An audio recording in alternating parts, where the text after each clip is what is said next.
حضرت ابراہیم علیہ السلام نے بہت طویل عمر پائی. ایک روایت کے مطابق 175 ایئرز اور ایک روایت کے مطابق 200 سال آپ اس دنیا میں رہے. ٹھیک ہے, اور ابھی ایج ہے 18-20 ایئرز. آپ ایک ایسے علاقے میں رہتے ہیں کہ جہاں لوگ بتوں کی پوجا کر رہے ہیں, اور آپ اللہ وحدہ لا شریک کو اپنا رب مانتے ہیں.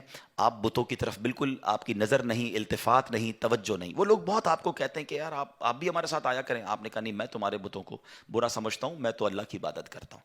اچھا, وہ لوگ ہر سال ایک میلہ مناتے تھے, اور اس میلے میں کیا ہوتا تھا کہ وہ ماد اللہ ناچ گانے رنگ رلیاں یہ سب بناتے تھے.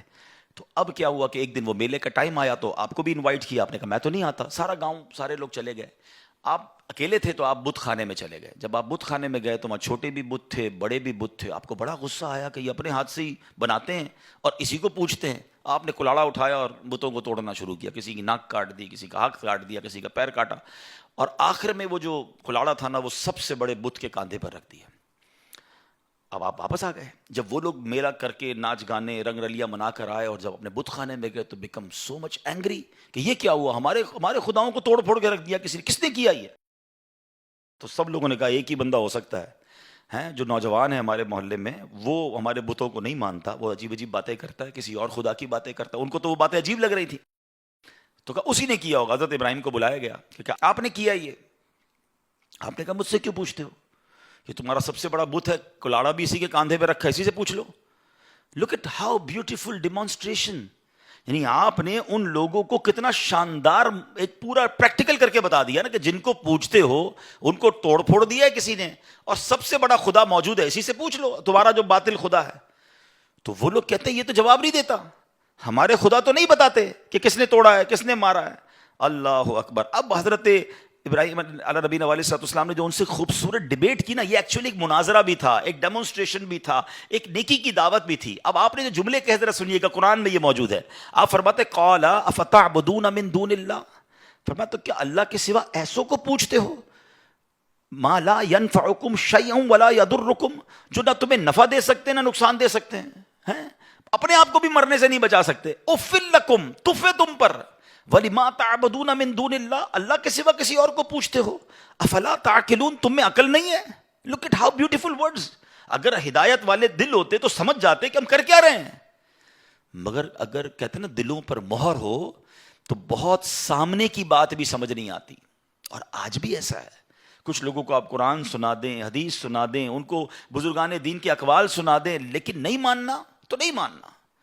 تو وہ لوگ, حالانکہ حضرت ابراہیم نے خوبصورت ڈیمونسٹریشن دیا, مگر وہ تو آپے سے باہر ہو گئے. کہتے اس نوجوان کو پکڑو اور ان کو جلا دو. قرآن میں الفاظ موجود ہیں, حرکوہ وانصروا آلہتکم ان کنتم فاعلین, ان کو جلا دو اور اپنے خداؤں کی مدد کرو اگر تمہیں کرنا ہے. اب ایسا ہی ہوا, آپ کو پکڑ لیا گیا اور اب آپ کو جلانا ہے. اچھا, ایک 18-20 سال کے نوجوان کو جلانا ہے تو چھوٹی سی آگ کافی تھی, مگر ان کو خوف کتنا تھا کہ ہسٹری آف یونیورس میں اس سے پہلے اتنی بڑی آگ نہیں لگائی گئی تھی. بہت بڑا الاؤ, بہت ساری لکڑیاں جمع کی گئی, کئی دن کی محنت کے بعد ایک آگ لگائی گئی. اتنی بڑی آگ تھی کہ وہ نو فلائنگ زون بن گیا تھا, کوئی پرندہ بھی اوپر سے نہیں گزر سکتا تھا, جو پرندہ گزرتا وہ بھی جل جاتا تھا. اب اس آگ میں حضرت ابراہیم کو ڈالنا تھا تاکہ خوف پیدا ہو, فیئر پیدا ہو, آپ اپنے عقیدے سے پھر جائیں. مگر سبحان اللہ, آپ کی زبان پر تو سبحان اللہ, اللہ کا ہی نام تھا, اللہ کی حمد و ثنا تھی, اور آپ اللہ رب العالمین کے گیت گا رہے تھے.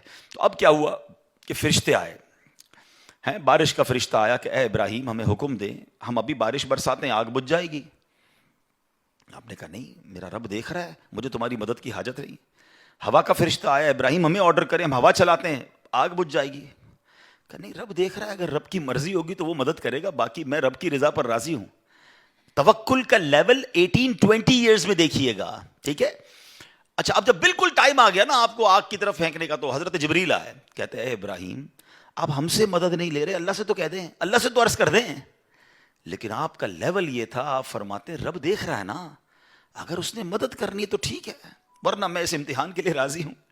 جے سونا میرے دکھ وچ راضی. وہ شاعر کہتے ہیں نا, یہ سمجھیے گا بات, بعض اوقات ہمیں تکلیف جو دی جا رہی ہوتی ہے نا, اس میں رب کی رضا ہوتی ہے. ہمیں آزمایا جا رہا ہوگا, ہو سکتا ہے میرے گناہ معاف کرنے کے لیے آئی ہو, میرے درجے بلند کرنے کے لیے آئی ہو, مگر ہم ہار جاتے ہیں. حضرت ابراہیم کا کانسیپٹ دیکھیں, پنجابی شاعر کہتے ہیں نا, جے سونا میرے دکھ وچ راضی, میں سکھ نو چلے پاوا ہوں. کہتے اگر اللہ میرے دکھ میں راضی ہے تو میں نے سکھ کو کیا کرنا ہے. کہتے رب دیکھ رہا ہے, وہ بڑا کارساز ہے.